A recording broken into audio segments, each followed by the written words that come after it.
Isayas 49:14-16. Sinabi ng Siyon, pinabayaan ako ng Panginoon, kinalimutan ako ng aking Panginoon. Malilimutan ba ng babae ang kanyang batang pasusuhin, na siya hindi mahahabag sa anak ng kanyang sinapupunan? Oo, ang mga ito'y makakalimot, ngunit hindi kita kalilimutan. Narito, aking inanyuan ka sa mga palad ng mga kamay ko.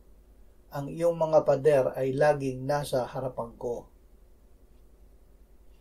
Hindi nililimot ng Diyos.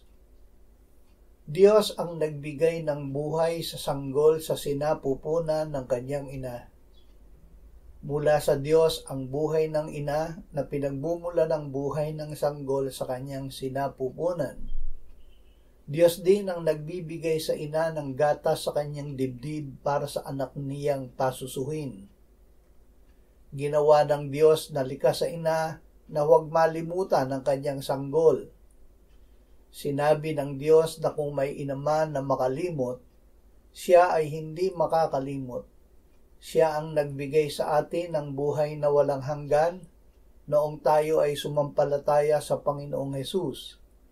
Tinitiyak niya na tayo ay hindi niya kalilimutan, iiwan o pababayaan. Hindi siya magmamaliw na pakainin tayo ng kanyang salita.